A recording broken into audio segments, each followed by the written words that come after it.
دیسی life in Canada. جی ہاں دوستو، یہ کتاب ہے تنزیہ اور مزاحیہ کالمز کی، اور جو لکھی ہے مرزا یاسین بیگ صاحب نے. آج جو میں چیپٹر آپ کے ساتھ شیئر کروں گا اس کا ٹائٹل ہے ضرورت ہے اس کالم کو پڑھنے والوں کی.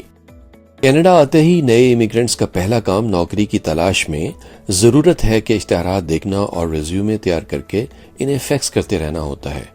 یہ کام تو کئی سالوں تک چلتا رہتا ہے، یہاں تک کہ امیگرنٹس کنات کی چادر اوڑھ کر فیکٹریوں کی کانٹیننٹل شفٹ میں سو جاتا ہے، یا پھر ٹیکسی ڈرائیور بن کر اپنی منزل بھول کر دوسروں کو منزل تک پہنچانے کی ذمہ داری قبول کر لیتا ہے. نوکری کے اشتہارات پڑھنے والے جانتے ہیں کہ ان اشتہارات میں چند مخصوص جملے ناگزیر ہوتے ہیں. آئیے آج میں آپ کو بتاؤں کہ ان جملوں کا اصل مطلب کیا ہوتا ہے. کمپیٹیٹیو سیلری، اس کا مطلب ہوتا ہے کہ وہ سیلری جو دوسرے ادارے دیتے ہیں اس سے زیادہ، مگر کن کٹوتیوں کے ساتھ، اس کا اندازہ سیلری لینے والے کو بعد میں ہوتا ہے. جوائن اور فاسٹ پیسڈ کمپنی، مطلب یہ کہ ہماری کمپنی اتنی فاسٹ اور بڑی ہے کہ آپ کو ٹریننگ دینے کا اس کے پاس وقت ہی نہیں، اس لیے خود ہی ٹرین ہو کر آئیے، یا پھر گو ٹرین آپ کو ٹرین کر دے گی. کیجول ورک ایٹماسفیئر، مطلب یہ کہ اپنی پسند کا لباس خود گندا کیجئے، ہمارے پاس آپ کو پہنانے کو کچھ نہیں ہے. اپنے ورکر بوٹ اور ورک گلاسز کی ذمہ داری آپ کی اپنی، ورنہ ہاتھ پاؤں اور آنکھوں کو کچھ ہو جائے تو ہماری کمپنی کو بدنام نہ کیجیے گا. سم اوور ٹائم ریکوائرڈ، مطلب یہ کہ ویکینڈ پر چھٹی کا تقاضا کر کے ہمیں تنگ مت کیجیے، نہ ہی عام کام کے دنوں میں گھر جانے کی جلدی کیجیے گا. ہاں، جس دن کام کی کمی ہوگی اس دن ہم آپ کو گھر بٹھا دیں تو ناراض مت ہوئیے گا. ڈیوٹیز ول ویری، ہم آپ کو کسی بھی وقت بلا سکتے ہیں. آپ اپنا ٹائم ٹیبل نہ بنائیے بلکہ ہمارے ٹائم ٹیبل کے مطابق چلیں. Must have an I for detail, مطلب یہ کہ ہم کسی بھی چیز کی گارنٹی نہیں دے سکتے. ہمارے کانٹریکٹ پر دستخط کرنے سے پہلے آنکھیں دھو کر چشمہ لا کر تمام شرائط تفصیل سے 5 منٹ میں پڑھ لیں. پھر نہ کہیے گا کہ ہمیں خبر نہ تھی. اگر آپ کی انگریزی خراب ہے تو اس کا مطلب یہ نہیں کہ بعد میں آپ ہمارا دماغ خراب کریں.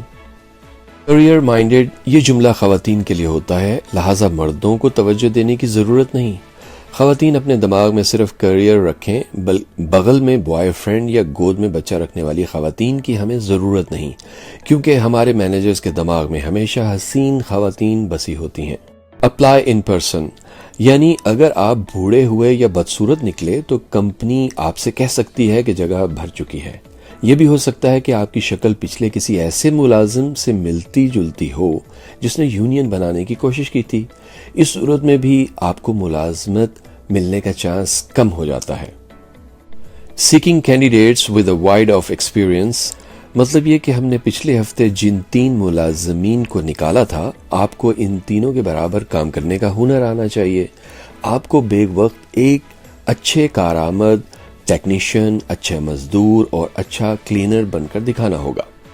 پرابلم سالونگ اسکلز اے مسٹ، یعنی ہمارے مینیجرز اور کو ورکرز کے بھروسے پر نہ رہیے. آپ کا کام آپ کو خود آنا چاہیے. اگر ہمارے ملازمین پہلے سے مشکلات حل کرنے کی صلاحیت رکھتے تو ہم آپ کو بلانے کی زحمت ہی نہ کرتے. ریکوائرڈ ٹیم لیڈرشپ سکلز، یعنی کہ آپ مینیجر جیسا کام کریں گے مگر کمپنی سے یہ توقع نہیں رکھیں گے کہ آپ کو تنخواہ یا عزت مینیجر جیسی ملے گی.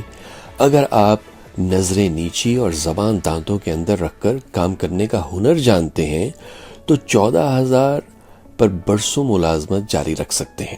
گڈ کمیونیکیشن سکلز، اس کا مطلب یہ نہیں کہ آپ کو بولنا اور اپنا کام سمجھانا اچھے سے آتا ہے، بلکہ اس کا مطلب یہ ہے کہ آپ اپنے باس کی باتیں منہ بند کر کے سن سکتے ہوں اور اچھی بری بات پر صرف سر ہلا سکتے ہوں، وہ بھی ہاں کے زاویے میں.